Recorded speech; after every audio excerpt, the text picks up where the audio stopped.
आणि दादांच्या घरपती आजारी जरी माणूस पडला तरी दादा त्या घरापर्यंत पोहोचलेला आहे. त्याने की तिकडे बघायचं नाही आणि काय करावं तिथनं बोललेलंच कवा इकडं आलेलंच नाही.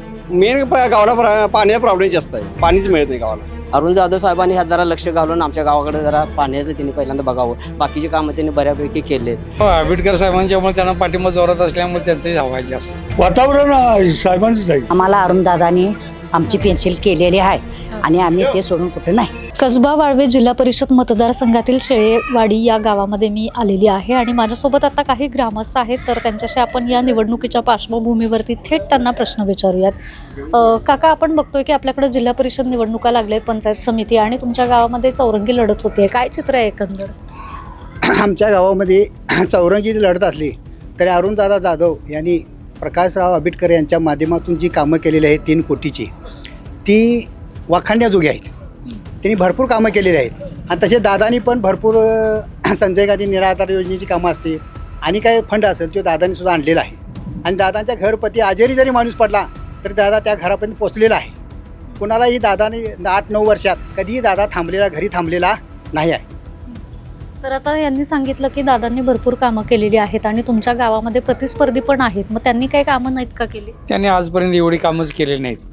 65 वर्षाच्या वृद्धाप पेन्शन एकही गावात झाली नव्हती, ती त्यांनी केली आहे. 65 वृद्धाप पेन्शन सगळे त्यांनी जवळजवळ गाव संपूर्ण केलं आहे, त्यामुळे काय अडचण नाही त्यांची.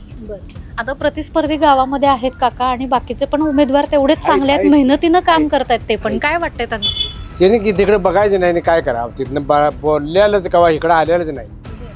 मग आता काय हाय ते या काय लेवलनं मग ह्यांनी काम केलं म्हणजे ह्यांचीच बाजू बोलणारच गो. पण मग गावातली अजून कुठली विकास कामं पेंडिंग राहिले?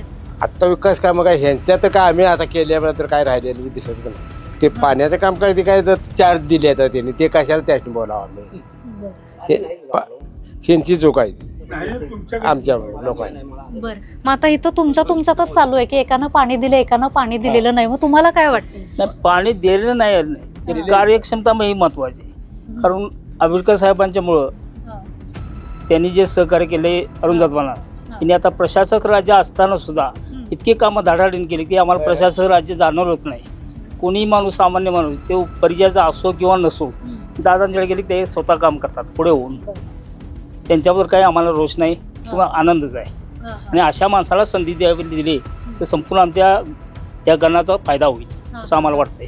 काका, तुम्ही सांगितलं होतं की तुमच्या गावाला पाण्याचा पुरवठा जो आहे तर तो कमी प्रमाणात होतोय, प्रॉब्लेम आहेत, मग या समस्या कोण सोडवेल असं वाटतंय तुम्हाला? आता सत्ताधारी पक्षानं सोडवलं असं वाटतं.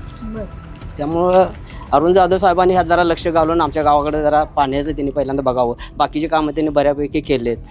वृद्धांची हे पेन्शन असो किंवा बाकीच्या काही गोष्टी, गटर समस्या किंवा आणि अतिक्रमण वगैरे ह्या गोष्टी त्यांनी केलेल्या आहेत बऱ्यापैकी.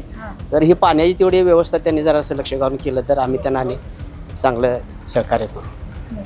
तर आता यांनी सांगितलेलं आहे की गावामध्ये अनेक समस्या आहे आणि ते सोडवण्याचा प्रत्येक उमेदवार हा प्रयत्न करतोय. मग गट तट अशी काही चर्चा होताना दिसते गावात? नाही काय वाटत नाही. पण कसं आहे, मेन गावाला पाण्याचा प्रॉब्लेम जास्त आहे. पाणीच मिळत नाही गावाला. विहीर पहिला विहिरीला पाणी येत नाही पाहिजे तसं. नदी स्कीम आलेली आहे पण ती काही मंजूर झालेली नाही. फक्त पाण्याचा प्रश्न गावाचा मोठा प्रश्न आहे, तेवढा साहेबांनी सोडवावा आमच्या सर्व ग्रामस्थांची विनंती आहे. मग गावातल्या ज्या काही योजना असतील, म्हणजे वृद्धांसाठीच्या नाहीत, बाकी इतर पण योजना असतात, त्या तुमच्या घरापर्यंत पोहोचलेत का? पोहोचतायत की रस्ते वगैरे, गटर वगैरे सगळं झाले. तुम्ही त्याचा लाभ घेताय? हो, मी लाभ घेते. ज्येष्ठ नागरिकचा लाभ घेताय. हो. आता काकांनी सांगितलेलं आहे की विविध योजना ज्या आहेत तर त्या गावामध्ये तुमच्या घरापर्यंत पोहोचलेल्या आहेत. बाकी इतर पण घरामध्ये आपल्या महिला असतील, मुली असतील, शिक्षण म्हणा, आरोग्य, अशा भरपूर सुविधा ज्या असतात गावकऱ्यांसाठी, तर त्या पूर्णत्वास आलेत का? त्या सगळ्या योजना दादानी केलेल्या आहेत. कोणाला चाप कटरचं मशीन असेल, कोणाला ताडपदरी असेल, पंप असेल, या सगळ्या गोष्टी दादानी घरपोच केलेल्या आहेत. काय त्यांनी कुठलंही काम थांबवलेलं नाही आहे. अजून काय अपेक्षित आहे? अजून अपेक्षित म्हणजे किरकोळ जे आता काय जर राहिलं, दादांच्याकडं काय कुठल्याचं काम थांबत नाही. तरी थांबणारा माणूसच नाही. ते कुठलंही काम घेऊन जावं, ते 2 मिनिटात सॉल्व्ह करून टाकतात काम. तर आता काका, तुम्ही मगासपासून इथे बसलेला आहात, ज्येष्ठ नागरिक दिसताय तुम्ही, तर तुम्ही काही योजनांचा लाभ वगैरे घेताय का? आम्ही पेन्शन आम्हाला मिळाली 88 वर्षात पहिली. याच्या मागं कोणी दिली बी नाही, घेतली बी नाही आणि आतापर्यंत आम्हाला कोणी विचारलं बी नाही. पण ते अरुण जाधवांनी, आंबेडकर साहेबांनी किती दिवसांपासून लाभ घेताय? आत्ता हे 4 महिने झाले. मग आता ह्याच्या पुढं आता आम्हाला लाभ काय, त्यांनी हाय असं चांगलं चालवावं. कसा फायदा होतो या योजनेचा?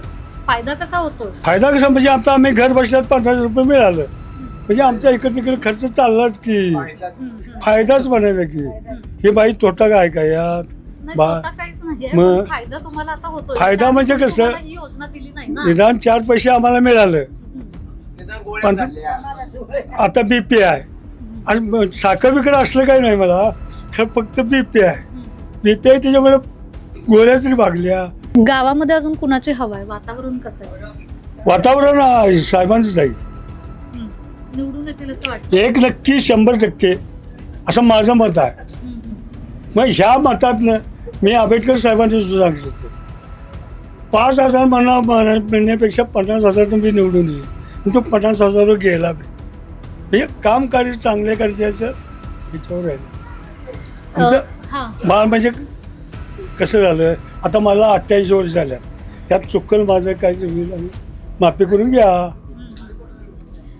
काकू, तुम्ही काय सांगाल? आता काकांनी सांगितलंय पेन्शन योजना असतील किंवा अजून बाकी महिलांसाठी सुद्धा बऱ्याचशा योजना आहेत.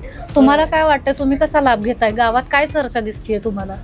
गावात चांगलं चाललंय की. कोणाची चर्चा आहे? आंबेडकर साहेबांची याचीच की. काय ते अरुण जाधव यांची चर्चा चालू आहे. वाटतं निवडून येणार खास. सगळे इथनं मग आमच्यात होतं काय ते आता या गावात सगळं मिळालं. रस्ते मिळालं, सगळं देवळं झाली, सगळं झालं. काका, गावात कुणाची हवा दिसतेय? काका सध्या अरुण दादांचीच आहे. अरुण जाधव. हो. तुम्ही काय सांगाल, कुणाची चर्चा आहे? अरुण जाधवांचीच. आंबेडकर साहेबांचा असल्यामुळे आंबेडकरच्या पॅनल जास्त शेअरवरती असते, त्यामुळे त्यांचा कार्यक्षमच आहे. कार्यक्रम त्यांचा त्यामुळे मिळतात. हो, आंबेडकर साहेबांच्यामुळे त्यांना पाठिंबा जोरात असल्यामुळे त्यांचंही हवा आहे जास्त, त्यामुळे काय अडचण नाही. कामं आहेत त्यांची, विकास कामं त्याची असल्यामुळे त्यांना पाठिंबा द्यायचा लोक. अजून काय अपेक्षित आहे? नाही, अपेक्षित काय नाही, फक्त गावचा पाण्याचा प्रश्न एवढा सुटला साहेबांनी की झालं बघा. गाव समाधानी. मग काय गाव समाधान आहे, सगळीकडली कामं झालेली आहेत माघार आहे. त्यांच्यामुळे. आमदारांच्यामुळे सगळी कामं झालेली आहेत. अरुण जाधव त्यांच्या पाठीशी होते, त्यामुळे सगळी कामं वडून आणल्या तिकडं. आजी, गावात कुणाची हवा आहे? मग आम्हाला अरुणदादांनी आमची पेन्शन केलेली आहे आणि आम्ही ते सोडून कुठं नाही. बरं, असं का वाटतंय मग त्यांची हवा? आम्हाला आमची पेन्शन त्यांनी केली म्हणून आम्हाला वाटतंय. बरं. मग एकंदर त्यांना मताधिक्य भरपूर मिळेल का? मिळणार की, मिळणार की. सगळी शेवटची माणसं तिकडे मिळणार की. पेन्शन तुम्हाला आता मिळालेली आहे, तर मग अजून कुठल्या योजनेचा तुम्ही लाभ घेता? घेणार की, मला देणार की ते साहेब बरं. अरुणदादाजी देणार की.